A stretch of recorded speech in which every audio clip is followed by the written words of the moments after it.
کہ سیدنا علی نے جب پوچھا گواہی دو گے اس حدیث کی غدیر خم کی، تو 30 صحابہ وہاں پر کھڑے ہوئے، اور باقی پوری حدیث وہی ہے سنن نسائی الکبریٰ والی کہ اے اللہ اس سے محبت رکھ جو علی سے محبت رکھے، اس سے دشمنی رکھ جو علی سے دشمنی رکھے۔ تو ہمیں تو بڑا فخر ہے، ہم تو علی سے نہ صرف محبت رکھتے ہیں، علی کے دشمنوں کو للکار رہے ہیں، الحمدللہ۔ تو اللہ تعالیٰ اسی عمل کے سبب، اس عمل کا وسیلہ اللہ کے حضور پیش کرتے ہیں کہ اللہ تعالیٰ ہمیں محبوب رکھے، آمین۔ بھائی یہ غدیر خم پہ آپ صلی اللہ علیہ وسلم نے خطبہ کیوں دیا؟ اس کی میں نے حکمت کئی لیکچرز میں بیان کی، یہاں پہ بھی بیان کر دوں۔ یہ آپ خطبہ حجۃ الوداع پہ بھی دے سکتے تھے، وہ روایتیں ضعیف ہیں۔ غدیر خم اس موقع پر پہنچ کر سب لوگ عرب کے جا چکے تھے سوائے اہل شام کے اور اہل مدینہ کے، اور اہل شام صفین میں سیدنا علی کے خلاف کھڑے ہوئے، اور اہل مدینہ میں جو کچھ لوگ تھے انہوں نے اہل مدینہ کے ساتھ زیادتی کی، کچھ ان کے ساتھ زیادتیاں ہوئی۔ اہل مدینہ اور اہل شام کو اصل میں ڈرایا گیا، کیونکہ واقعہ ہرہ میں اہل مدینہ کے ساتھ ظلم کیا یزید نے، اور صفین میں جو ہے وہ حضرت معاویہ جو فوج لے کے آئے وہ شامیوں کی تھی۔ اس لیے نبی صلی اللہ علیہ وسلم نے حضرت علی کے بارے میں یہ کرٹیکل حدیث وہاں پر بیان کی تاکہ شامیوں کو اور اہل مدینہ کو ڈر سنا دیا جائے۔ یہ اس کی ٹیکنیکل ریزن تھی، یہ کوئی خلافت والا معاملہ نہیں تھا۔ وہ تو بخاری اور مسلم کی متفق علیہ حدیث ہے، صحیح بخاری میں 4460 نمبر حدیث ہے۔ سیدنا طلحہ نے جب پوچھا عبداللہ ابن ابی اوفا سے کہ بتائیے کیا نبی صلی اللہ علیہ وسلم نے اپنا وصی کسی کو منایا؟ انہوں نے کہا کسی کو نہیں منایا، آپ نے ہمیں قرآن پر چلنے رہنے کی وصیت کی تھی۔ یہ جو وصی رسول والا ایشو ہے یہ اجماع صحابہ ہے، میں نے پورا لیکچر ریکارڈ کروا دیا ہے، مسئلہ نمبر 55B، وصی رسول کون ہے اور حدیث قرطاس کا تحقیقی جائزہ۔ وصی رسول نہ سیدنا ابو بکر ہے نہ سیدنا علی ہے، بلکہ قرآن حکیم ہے۔ سیدنا ابو بکر کی جو خلافت اسٹیبلش ہوئی وہ اجماع صحابہ تھا رضی اللہ عنہم اجمعین وعلیہم السلام۔ یہ سارے طریق میں جتنے بیان کر رہا ہوں نا یہ آپ کو مل جائیں گے سلسلہ احادیث صحیحہ میں 1750 نمبر شیخ البانی کے اور 2223 میں۔ سیکنڈ لاسٹ ترک 7واں المستدرک للحاکم میں انٹرنیشنل نمبر کے مطابق 4711 زید ابن ارقم سے۔ یہ بڑے خطرناک الفاظ ہیں۔ زید ابن ارقم، ڈر جاؤ زید ابن ارقم کرو، جڑی روایتیں انہوں نے بیان کی تھی ہمیں۔ زید ابن ارقم کہتے ہیں کہ نبی صلی اللہ علیہ وسلم نے فرمایا تھا غدیر خم پر کہ میں اپنے بعد 2 بھاری چیزیں چھوڑ کر جا رہا ہوں، قرآن اور اہل بیت، یہ قیامت تک اکٹھے رہیں گے یہاں تک کہ حوض کوثر پہ آ کے مجھ سے ملاقات کریں گے، قرآن اور اہل بیت۔ یہ حوض کوثر میں ملاقات کر کے کیا لینا ہے انہوں نے؟ بخاری اور مسلم کی حدیث ہے انصار تم پر ظلم ہوگا، صبر کرنا یہاں تک کہ حوض کوثر پہ مجھے آ کے ملنا۔ بخاری مسلم میں حدیث ہے انصار کی محبت ایمان کی علامت ہے۔ انصار پہ ہی تو ظلم کیا گیا، واقعہ ہرہ کیوں ہوا تھا؟ قتل حسین کے بعد انصار کی اولاد نے بیعت یزید کی توڑ دی تھی، اسی کی وجہ سے اس کو غصہ آیا، کہا انصار صبر کرنا یہاں تک کہ مجھے حوض کوثر پہ کیا مٹھائی کھلائی جائے گی؟ نہیں، بخاری اور مسلم کی متفق علیہ حدیث ہے میرے حوض کوثر پہ کچھ لوگ آئیں گے اور میں کہوں گا اصحابی اصحابی، یہ تو میرے صحابہ ہیں۔ ایک روایت میں اسیحابی اسیحابی، تو میرے ساتھی ہیں، میرے صحابی ہیں۔ یہ کیا کرتے ہیں جس طریق میں آتا ہے نا امتی امتی، وہ نکال کے تو بریلوی دیوبندیوں کے اوپر لگانا شروع کر دیتے ہیں۔ اور صحابی صحابی لکھے نا مکتبۃ شاملہ میں، بخاری مسلم میں کھل جائیں گے۔ تو آپ صلی اللہ علیہ وسلم فرماتے ہیں کہ میں جب ان کو حوض کوثر سے پلانے لگوں گا میرے ان کے درمیان ایک دیوار کھڑی کر دی جائے گی اور مجھے کہا جائے گا اللہ کے نبی آپ کو نہیں پتا آپ کی وفات کے بعد یہ لوگ دین سے الٹے قدم پھر گئے تھے، انہوں نے دین میں بدعتیں جاری کر فرماتے ہیں میں کہوں گا سحقن سحقن لمن غیر بعدی سحقن سحقن لمن بدل بعدی، ان پر پھٹکار ہو جنہوں نے میری وفات کے بعد میرا دین بدل دیا، جنہوں نے میری وفات کے بعد میرے دین میں تغیر کر دیا۔ اب یہ ایک اور پنڈورا باکس ہے، اس کو بھی میں یہاں پر کلوز کرتا ہوں۔ جسے شوق ہو میری زندگی کا اہم ترین لیکچر مسئلہ نمبر 96 عظمت صحابہ رد المنافقین اور سنی شیعہ کے اختلاف کا تحقیقی جائزہ اہل سنت پاک.com پر جو ہے وہ دیکھ لیں۔ ہر ایک چیز میں سے ایک جن برآمد ہوتا ہے۔ 8واں طریق اس سے ریلیٹڈ ہے، غدیر خم کا تو نہیں لیکن ریلیٹڈ ہے، اس لیے میں نے اس کو بیان کرنا ضروری سمجھا۔ المستدرک للحاکم میں انٹرنیشنل نمبر کے مطابق 4628۔ اس جتنی میں حدیثیں بیان کر رہا ہوں شیخ البانی، شیخ زبیر لزئی، امام ذہبی، امام حاکم رحمہم اللہ اجمعین تمام نے ان کی تصحیح کی ہوئی ہے۔ میں کو کار بیک نہیں، عالم ضعیف حدیثیں بیان کر رہا نا جو قواعد اللہ سناولی کرتا ہے، تو بھائی جی 10 گھنٹے نہ مکن حدیثاں، میں صرف صحیح حدیثیں بیان کر رہا ہوں جن کے اوپر اتفاق ہے سب کا۔ یہ حدیث بھی بڑی اہم حدیث ہے۔ ابو ذر غفاری کا غلام تھا ایک ابو ثابت، وہ کہتے ہیں میں جنگ جمل کے بعد حضرت ام سلمہ ہماری جو ماں ہے جو آخر میں فوت ہوئی واقعہ کربلا کے بعد بھی، ام سلمہ ام المؤمنین رضی اللہ تعالی عنہا و علیہ السلام، کہتے ہیں میں ان کو ملنے گیا، اماں نے پوچھا، اماں ام سلمہ ہوتے اگر میں لیکچر دیا نا بنو امیہ کے خلاف جتنی حدیثیں ہیں نا، جتنی حدیثیں ممبروں پہ لعنت کرنے والے کے خلاف، سیدنا علی کو گالیاں دینے والوں کے پر عتاب، سب کی سب ام سلمہ سے ہیں۔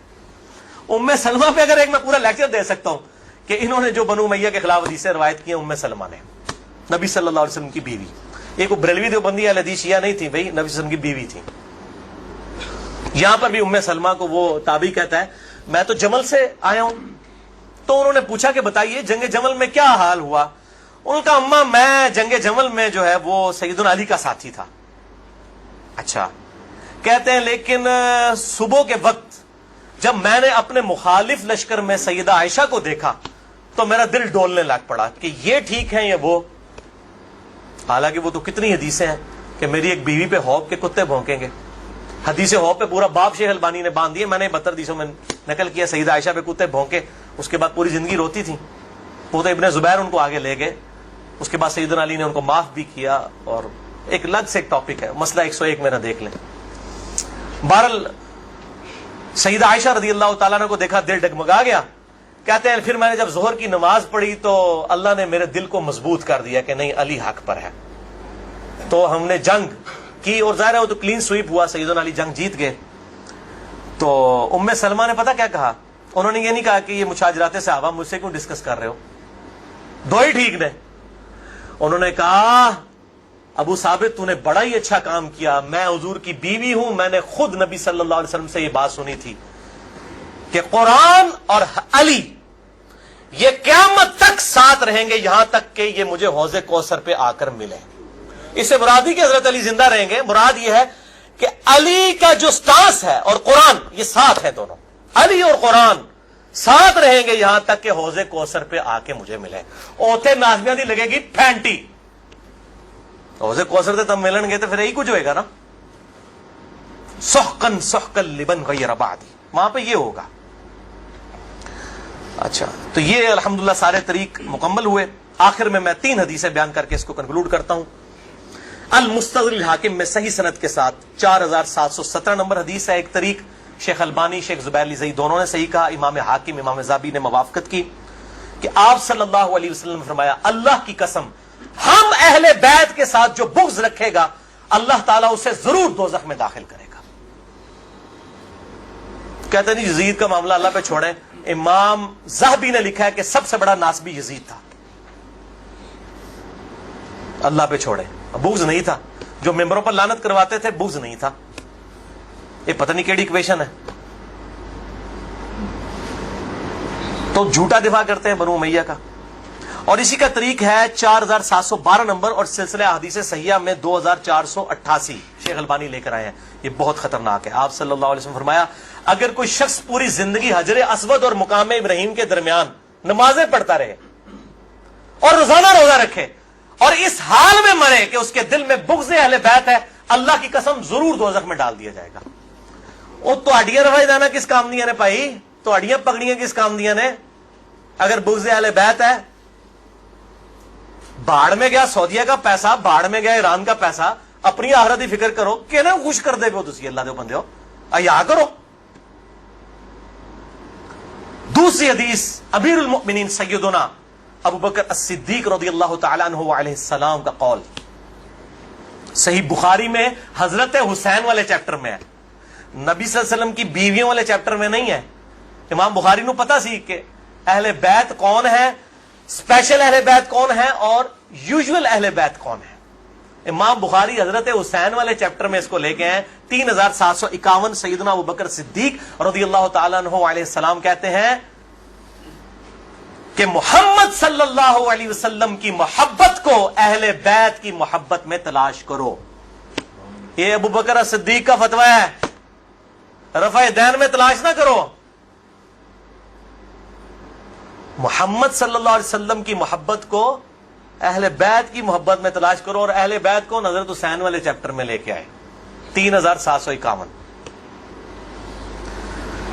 اور آخری حدیث صحیح مسلم میں وہ ریپیٹ کر لیں 240 نمبر کتاب الایمان میں. سیدنا علی کہتے ہیں اس اللہ کی قسم کہ جس نے دانے کو پھاڑ کر اس میں سے اناج اگایا اور ہر مخلوق کو پیدا کیا، نبی امی نے مجھ سے عہد لیا تھا کہ اے علی تجھ سے صرف مومن ہی محبت کرے گا اور تجھ سے بغض صرف منافق ہی رکھے گا. اب محبت علی کا یہ مطلب نہیں ہے کہ غلوف کرے یا مشکل کشا ماننا شروع کر دے.